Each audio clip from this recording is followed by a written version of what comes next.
Hey guys, welcome to the shop.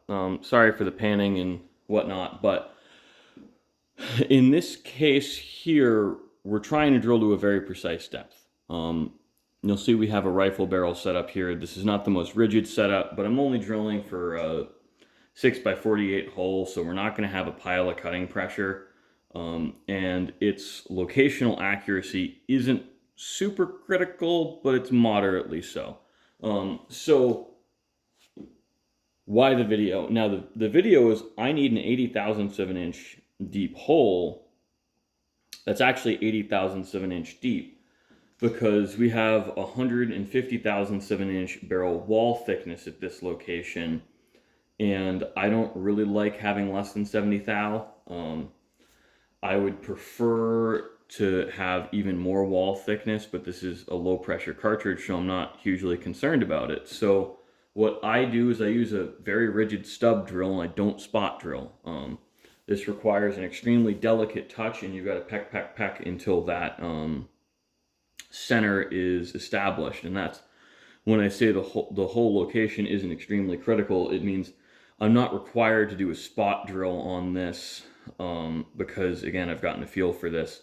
Another method you can use to set your drill depth is to put a feeler gauge in between the part and the drill bit and then offset off the feeler gauge, i.e. I would use a 20 thousandths thickness feeler gauge. I would lay that on top of the part and touch the drill to that. Now, in this case, the reason I'm not doing that is because I have a severely burred hole next to it that I have filed down to the best of my ability, but the feeler gauge isn't really, it's going to rock, and I'm not going to get a very accurate depth. And in this case, my depth is more important than my location because the sights are adjustable.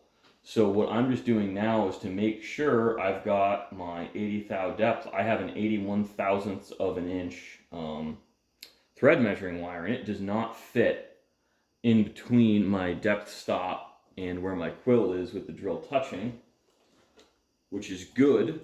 I'd rather be too shallow than too deep.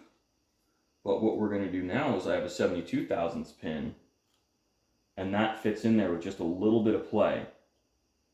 So I'm okay with that. I'd rather have the drill bit, the drill hole too shallow than too deep, because I can always make it a little bit deeper. And we're using a super duper bottoming tap, as I like to call them. You'll see how I've ground it here, so there's absolutely no taper. This will require a tap follower to even consider starting. Now let me grab that out of the toolbox. Excuse me. Because it's not going to want to sit straight. And again, the reason I have to do that is even with the 6x48 hole, I think at best I'm going to have about 4 good threads in here, and I'm going to try and give myself 5. You can do the math yourself, but 4 good threads is really the best I can hope for. It's going to be a fight to get that. So there's a lot of little stuff in between me and that. So I'm not going to drill on camera because YouTube monetization policies, but I also ground myself what's called a bottoming drill.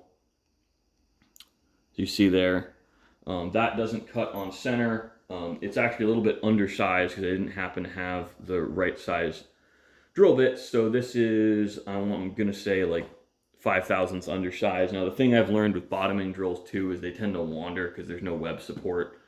So it's probably going to wind up actually perfectly on size, cleaning up like I'd like. We'll find out. I can test with gauge pins, but honestly I'm just going to go with a tap on this one. So thanks for watching, guys. I hope you enjoyed, and I hope this helps you when you're kind of in a tricky situation trying to figure out, well, how do I get that hole right where I need it to be. I can only go so deep, and I need a lot of threads for this job. So this is one of those things where, gunsmithing and machining is not always what it appears to be. People think a drill and tapped hole is very easy, but it's not always very easy depending on circumstance. So thanks for watching, guys.